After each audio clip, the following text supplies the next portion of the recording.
The family Suidae. This family includes more than the domesticated pigs with which you are familiar. It also includes warthogs and forest hogs. Members of this family are often called swine, which is a term that also refers to a bad person. This might be because pigs, though they can be sweet and gentle, can behave badly when penned up. If you fall into a pig pen, a female pig may attack you if she sees you as a threat to her piglets. The rest of the pigs will usually join in. They'll bite with their sharp teeth and gore you with their tusks if they have any. Pigs were created to be forest dwellers, where they clean up the forest by eating everything they find. Wild pigs are still found in forests and grasslands throughout Europe, Asia, and Africa. These thick-skinned creatures have coarse hair, and some even have a mane that runs down their back. Their tail is usually thin and can curl around in a twist. They are also equipped with 2 toes and a long snout. The snout is probably the swine's most famous feature. It ends in a round disc at the tip. Some use this tough snout to forage and dig for roots under the ground. Most wild pigs also have 2 teeth protruding out of their mouths in front of their nose. These two teeth are their canines, which form the tusks that curl upwards. They use them to defend themselves, and boars, male pigs, use them to fight off other boars that are infringing on their territory or their females. In the wild, pigs live in groups of sows and their offspring. These groups are called sounders. Boars are generally solitary. Unlike many ungulates, a sow gives birth to a litter of pigs, rather than just 1 or 2. She nurses the litter much like a cat, laying down with each piglet attached to a nipple. Sometimes the piglets even nurse while the mother is walking. Wild piglets are generally spotted or striped. These markings provide camouflage in the forest as they hide under shrubs while the mother goes in search of food. The markings often fade with age. When someone unkindly calls someone else a pig, it implies that the other person eats too much. However, pigs don't eat too much, though. They will eat pretty much anything. A pig is like a trash compactor and will eat many different things, including fungi, snails, worms, small birds, dead animal flesh, and rotten vegetables. There are many species in the family Suidae besides the pig with which you are familiar.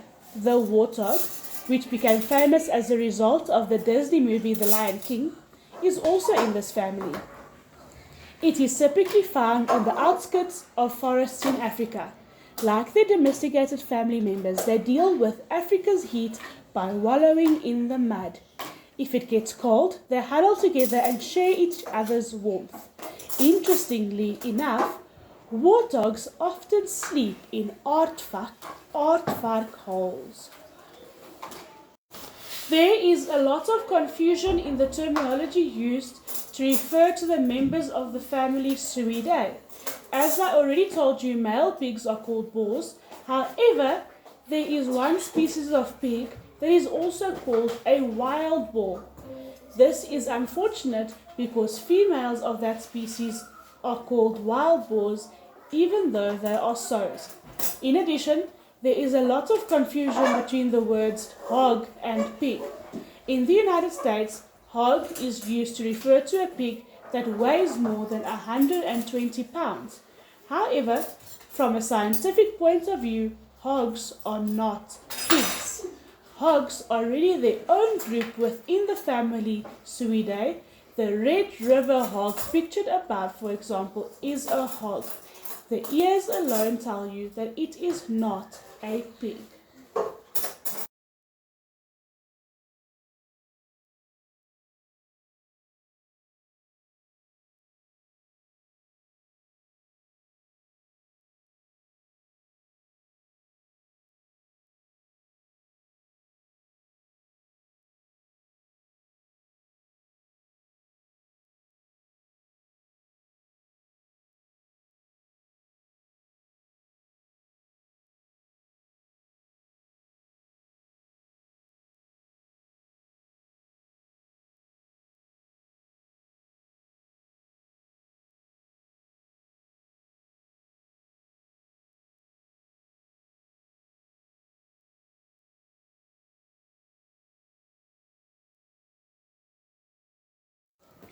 Peccaries form another family of even-toed ungulates called the Taesuidae.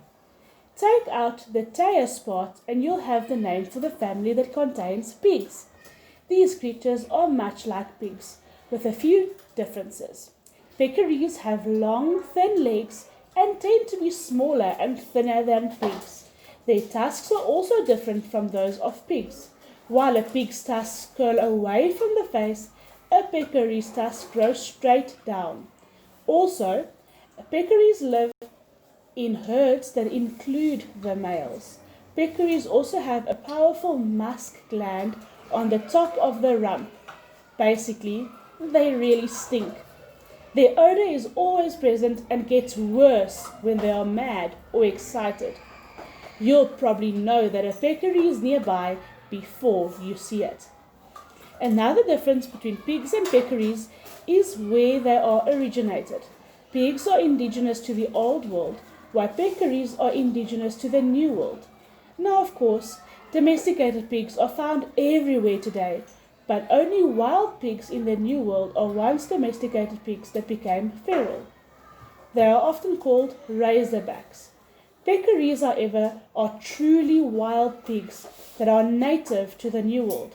You can find them in the southwestern United States, Central America, and Southern America. Peccaries have a spirit of altruism. Do you know what that means? It's when someone behaves with unselfish concern for others. How do we know this about peccaries? Well, when a herd is attacked by a predator, one single peccary sometimes sacrifices itself for the good of the others. The lone peccary will confront the attacker, allowing the herd to escape. In other words, the peccary dies so that the others may live. Who does this remind you of? It reminds me of Christ, who suffered the wages of sin so that we wouldn't have to. The javelina can be found throughout Texas. If you've ever seen the movie Old Yeller, you've seen how javelinas treat dogs that bark at them. That name comes from the Spanish word for javelin or sword. This refers to a razor-sharp tusk, which is used to defend itself and attack its prey. One favorite prey for javelinas is rattlesnakes, although their best loved food is a cactus. The cactus prickles don't hurt their thick snout. They are hunted in the winter for their meat, but it's against the law to hunt them at any other time.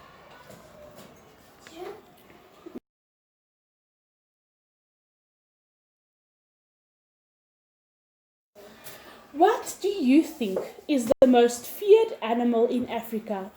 The fierce lion? The huge elephant? Actually, it's the hippopotamus. Hippopotamus. With its enormous gaping mouth and long tusk-like canines, the hippo, short for hippopotamus, can snap a boat in half, not to mention a person. Even worse, these fearsome creatures attack even when they are not provoked. These beasts have killed more humans than Africa's lions have. Violent, unpredictable, and utterly unafraid of humans, they will knock over boats, crush the passengers with their powerful jaws. Most deaths happen when the victim gets in a hippo's way as it is trotting deeper into the water, or when the victim gets between a mother and her calf. While the lion will slaughter a human for food, the herbivorous hippo doesn't have any reason to do so, other than to harm the human. So, instead of hungry hippos, as the board game's name suggests, they are simply angry hippos. Not only are they dangerous in the water, but they are also quite frightful out of water. This massive 11-foot long, 5,000-pound creature is a sight to behold when it charges at full speed, bellowing boisterously and swinging its head like a sledgehammer. If you think you could outrun the hippopotamus, think again. Hippos can run at speeds greater than 20 miles per hour, which is faster than most humans can run. Not quite the docile creature you imagined, are they? The hippopotamus was named from the Greek word hippos, meaning horse, and potamus, meaning river. As big as these creatures are, they are designed with the ability to both float in the water and sink down to the bottom, depending on how they are breathing and their body position. When they sink to the bottom of a body of water, they can walk around or rest for up to 5 minutes at a time. God designed them to live in the water quite easily, with webbed toes as well as eyes, ears, and nostrils located at the top of their head. Their nostrils and ears have valves that close when they sink in the water. Under the water, they appear graceful and pleasant as they trot around with surprising ease. If you've ever spent a long time in the water on a hot summer day, you know that the water plus sun equals sunburn. Well, that is also true for hippopotamus, which with its exposed skin. Wouldn't it be great though if your body just squeezed sunscreen out of its pores onto your skin? That would save you a lot of time and money. Well, that's exactly how God created the water-loving hippo. Its skin puts out a reddish-brown fluid that acts as both a sunscreen and a kind of antibiotic ointment, giving it protection from microscopic creatures that could cause it to get sick.